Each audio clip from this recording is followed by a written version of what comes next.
Everyone, आप सबका स्वागत है लाइफ साइंस कैफ़े में। आप देख रहे हो सोडियम पोटेशियम पंप। ठीक है, सोडियम पोटेशियम पंप जो है वो लिपिड बायलेयर में प्रेजेंट हुई है और इसका काम क्या होता है हम अभी समझते हैं। Sodium potassium pump actually transport करता है आयंस को और ये ट्रांसपोर्ट करने के लिए यूज़ करता है एनर्जी को, इसलिए ये एक ऐसा एंजाइम है जो एक्टिव एंजाइम है।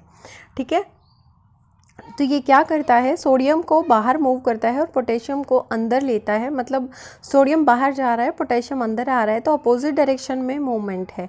और ये क्या है, कंसंट्रेशन ग्रेडियंट के अपोजिट होती है, मतलब अगेंस्ट होती है। ठीक है, जब हम किसी चीज़ के अगेंस्ट काम करते हैं तभी हमें एनर्जी चाहिए। तो आप अगर एक चीज़ याद रख लेते हो इसमें से कि ये एक्टिव ट्रांसपोर्ट होता है, तो क्या होता है आपको पता चल जाएगा। एक्टिव है मतलब एनर्जी तो है, इसमें एनर्जी है तो इसलिए कुछ अगेंस्ट काम करेगा। ठीक है, जैसे कमज़ोर लोग होते हैं, कमज़ोर लोग क्या करते हैं, जो दूसरे ने बोला हाँ हाँ ठीक है, और जो जिनमें पावर होती है, ताकत होती है, जो कुछ कर सकते हैं, वो क्या करते हैं, नहीं हम ऐसे नहीं मानने वाले, हम तो अपने तरीके से काम करेंगे। उसी तरह से ये अपोजिट डायरेक्शन में, मैं सिर्फ आपको समझाने के लिए ट्रिक दे रही हूँ एक। तो ये सिंगल साइकिल पंप है जिसमें 3 सोडियम आयन बाहर जाते हैं और 2 पोटेशियम आयन अंदर आते हैं। इस तरह से ये लिपिड बायलेयर में आपको दिखाई देगा। यहाँ पे एक्सपेंडिचर ऑफ एनर्जी हो रहा है। ये सिर्फ एक बार रफ सा आइडिया है, लेकिन सही से आपको इसमें समझ में आएगा। देखिए, ये एक पंप है, इसने क्या किया, एटीपी को यूज़ किया। एटीपी जैसे ही यूज़ हुआ, एडीपी और फॉस्फेट आयन बना। तो इसमें एटीपी यूज़ करने के बाद क्या हुआ, ये इस तरह के स्ट्रक्चर में सोडियम आयंस जो हैं, 3 सोडियम आयन के लिए 3 यहाँ पे बाइंडिंग साइड दी हुई हैं। तो ये तीनों सोडियम इन बाइंडिंग साइड्स के साथ अटैच हो जाते हैं। ये देखिए इस तरह से। फिर क्या होता है, ये जो फॉस्फेट आयन है, इनऑर्गेनिक फॉस्फेट जो रिलीज़ होता है एटीपी से, ये बाइंड ही रहता है। लेकिन फिर क्या होता है, क्योंकि इसने एनर्जी ले ली एटीपी को हाइड्रोलाइज करके, फिर इस तरफ से इसका जो माउथ है वो ओपन हो जाता है। फिर क्या होता है, जैसे ही ये ओपन होगा दूसरी साइड से, तो ये जो सोडियम आयन थे ये रिलीज़ हो जाएंगे और पोटेशियम आकर पोटेशियम बाइंडिंग साइड्स होती हैं दूसरी साइड, उनमें अटैच हो जाते हैं। फिर ये जैसे ही इसको रिलीज़ करेगा इनऑर्गेनिक फॉस्फेट को, तो ये इस साइड से ओपन हो जाता है और फिर ये इनर साइड में मेम्ब्रेन की रिलीज़ भी कर देता है पोटेशियम आयंस को। ये सब इसमें लिखा हुआ है और ये शायद किसी साइट से मैंने लिया है, study.com है, कुछ है ऐसा। ये देखिए यहाँ पे लिंक भी दिया हुआ है, आप इस साइट से ये इसको देख सकते हो। उसके बाद क्या है कि ये हमने बता लिया कि ये एक्टिव एंजाइम होता है क्योंकि ये एनर्जी को यूज़ करता है। और देखो इसमें जब एक एटीपी यूज़ हो रहा है तो 3 सोडियम आयन बाहर जा रहे हैं और 2 पोटेशियम आयन अंदर आ रहे हैं, सिर्फ एक एटीपी के यूज़ करने में। तो मतलब एक साइकिल ये हो रही है यहाँ पे। अब देखिए, जो इसके साइंटिस्ट थे जिन्होंने 1957 में इसको डिस्कवर किया था, वे थे जीन क्रिश्चियन शोउ। ठीक है, उनको नोबेल प्राइज़ मिला 1997 में। इसकी जो डिस्कवरी थी ये बहुत ही इम्पोर्टेंट थी। तो ये समझ में आया कि किस तरह से आयंस का फ्लो होता है हमारी सेल में और सेल से बाहर किस तरह से जाते हैं, और ये बहुत ही ज़्यादा सिग्निफिकेंट है, बहुत ही इम्पोर्टेंट होता है। जैसे हमारी नर्व सेल्स होती हैं, तो नर्व सेल्स कैसे करती हैं, जैसे ही आयंस होते हैं हमारी सेल्स में तो वो स्टिमुलस को रिस्पॉन्ड करती हैं, जैसे इम्पल्सिस हमारी चलने लग जाती हैं क्योंकि हमारे सेल्स में आयंस है, तो वो इलेक्ट्रिक जैसे सिग्नल्स भेजते हैं ना, उस तरह से हमारी सिग्नल्स भेजती हैं नर्व सेल्स। तो ये आयंस इसलिए इम्पोर्टेंट होते हैं, सभी मैमल सेल्स में होती हैं ये सिग्नल्स भेजने के लिए। और ये पी टाइप एटीपीएज है, ये एक अलग से टॉपिक बन जाएगा आपका, P type, A type, V type, ये हम अलग से डिस्कस करेंगे एक वीडियो में। ठीक है, तो अभी हम समझ लेते हैं कि ये क्या होता है। बहुत ज़्यादा जब ट्रांसपोर्ट हो जाता है तो रेस्टिंग फेज में भी आ जाता है, मतलब जब आयंस की ज़रूरत नहीं होती तो वो रेस्टिंग पोटेंशियल को मेंटेन भी करता है। ट्रांसपोर्ट को अफेक्ट करता है, बहुत सारी चीज़ों का ट्रांसपोर्ट भी होता है, और सेल वॉल्यूम को भी ये कंट्रोल करता है। तो ये इसके फंक्शंस हैं, यहाँ पे लिखे हुए हैं। तो ये देखिए इसके इम्पोर्टेंट पॉइंट लिखे हुए हैं कि जो ज़्यादातर नर्व सेल्स में एनर्जी होती है वो इसी पंप के द्वारा यूज़ हो जाती है। फिर जो एटीपी कंज्यूम होती है सेल्स में सोडियम पोटेशियम के ट्रांसपोर्ट में, वो ग्लाइकोलिसिस से रिलेटेड होती है। तो ये जो मैकेनिज़्म है कि ग्लाइकोलिसिस से ये एनर्जी आ रही है, ये सबसे पहले रेड ब्लड सेल्स में डिस्कवर हुआ था।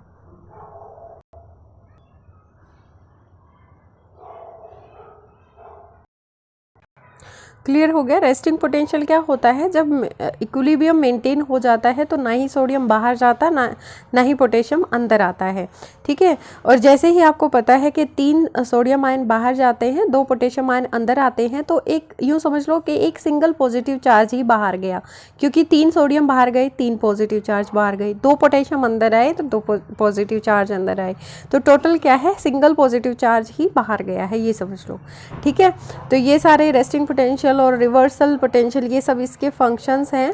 अब हम ट्रांसपोर्ट की बात कर लेते हैं कि मेम्ब्रेन ट्रांसपोर्ट प्रोटीन्स में जैसे ग्लूकोज को इंपोर्ट करने में काम आता है, सेकेंडरी एक्टिव ट्रांसपोर्ट की तरह ये ड्राइविंग फोर्स की तरह काम करता है, ठीक है। अमाइनो एसिड्स के ट्रांसपोर्ट में भी काम करता है।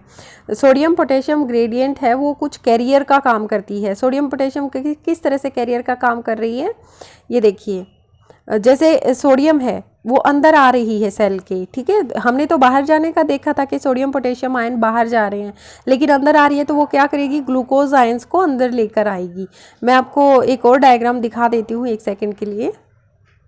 ये देखिए यहाँ पे ना सोडियम आयंस क्या है, अंदर आ रहे हैं, तो सोडियम आयन के साथ और क्या अंदर आ रहा है, ये ग्लूकोज मॉलिक्यूल भी अंदर आ रहे हैं, तो ये अंदर आ गए। जैसे इंटेस्टाइन ल्यूमेन की बात कर रहे हैं, इंटेस्टाइन ल्यूमेन में ये प्रेजेंट है। फिर एपिथेलियल सेल है ये, ठीक है, इंटेस्टाइन सेल की बात कर रहे हैं यहाँ पे। तो ये सोडियम आयन को लेकर अंदर आए तो सेल के अंदर क्या हो गया, सोडियम आयन कंसंट्रेशन इंक्रीज हो गई, तो बाहर जाने के लिए वो पंप का यूज़ करेगी। अब जैसे ये सोडियम आयन अंदर बढ़ जाती है तो क्या होता है, ये potassium pump sodium potassium channel का तो यूज़ करेगी, लेकिन अगर ज़्यादा ग्लूकोज है उसको नर्व सेल्स में भेजना है तो उसके लिए GLUT ग्लूट प्रेजेंट होते हैं, ये कैरियर होते हैं, ये हेल्प करते हैं, ठीक है। अब एक और इम्पोर्टेंट पॉइंट है कि जो सोडियम पोटेशियम पंप अगर फेल हो जाता है तो इससे क्या हो जाएगा कि हमारी सेल्स हैं स्वेल कर जाएंगी। स्वेल कैसे करेंगी, देखिए हमने पढ़ा था कि जैसे ही कंसंट्रेशन आयंस की ज़्यादा होगी सेल के अंदर तो सेल ज़्यादा पानी को एब्जॉर्ब करेगा। उसके लिए मैंने क्या ट्रिक बनाई थी कि आपको बताया था कि जैसे किसी चीज़ सपोज नमक रखा हुआ है, ठीक है, बहुत ज़्यादा नमक रखा हुआ तो अपने आप वो मॉइस्चर को एब्जॉर्ब कर लेता है। तो आप यूं ही समझना कि जैसे हमारे सेल्स के अंदर ज़्यादा सॉल्ट प्रेजेंट है या सोल्ट वाले जैसे सोडियम पोटेशियम आयन प्रेजेंट है तो वो क्या करेगा, ज़्यादा पानी को एब्जॉर्ब कर लेगा।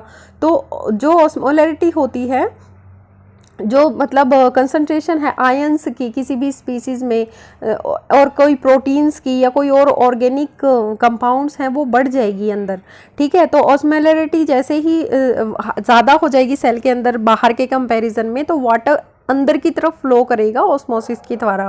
तो इतना ज़्यादा पानी अंदर अगर सेल के आ जाएगा तो सेल क्या कर जाएगी, लाइसिस कर जाएगी, मतलब ब्रस्ट हो जाएगी, फट जाएगी।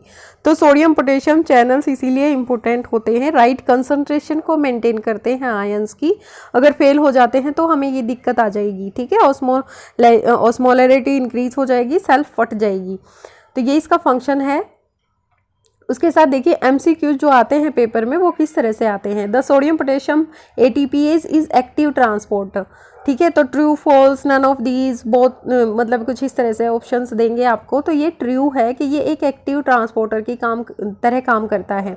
तो सोडियम पोटेशियम ATPase क्या है, प्राइमरी एक्टिव ट्रांसपोर्टर है। प्राइमरी और सेकेंडरी को भी हम डिस्कस करेंगे।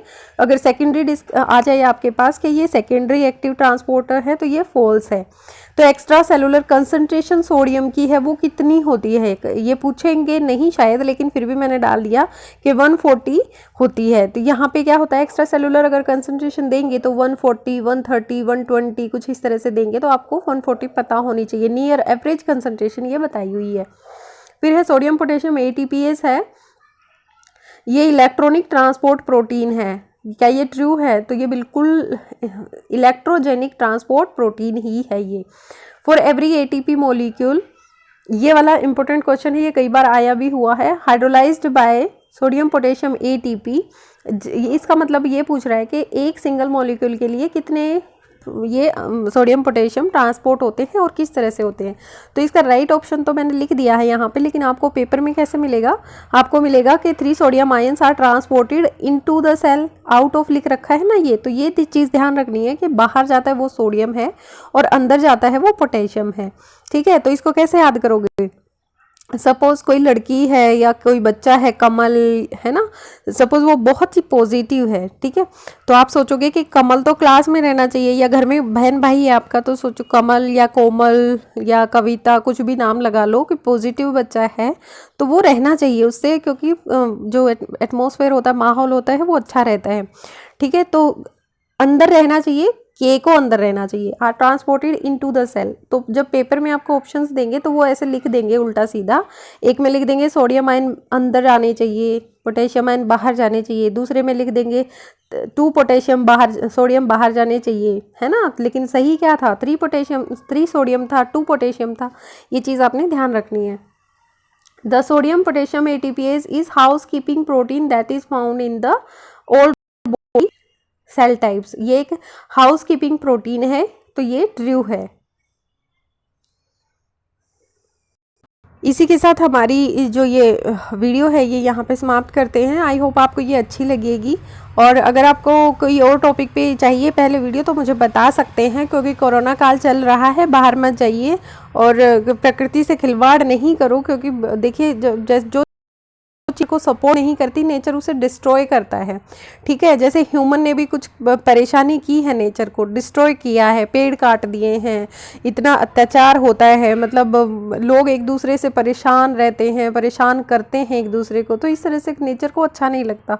जब आप कभी कभी किसी शांत जगह पे जाते हो नेचर में, तो आपको वहाँ पे कोई शोर शराबा नहीं दिखेगा, बहुत ही अच्छा दिल लगता है ऐसी जगह पे, ठीक है। तो जो चीज़ नेचर को सपोर्ट करेगी नेचर उसे सपोर्ट करेगा। एलिमिनेटिंग इसीलिए एलिमिनेट करता है उसको, इसीलिए डिस्कार्ड करता है कि वो नेचर को परेशान नहीं करता है। तो आप लोग क्या करिए कि नेचर को सपोर्ट कीजिए, अंदर रहिए, घरों में रहिए, अपने पेड़ पौधों की देखभाल कीजिए और प्यार से रहिए सब लोग, क्योंकि ये बहुत ही पैनिक करने वाला नहीं है ये, तो धैर्य से काम लीजिए, ठीक है। अपने घर रहिए, पढ़ाई करिए। इसी के साथ थैंक यू।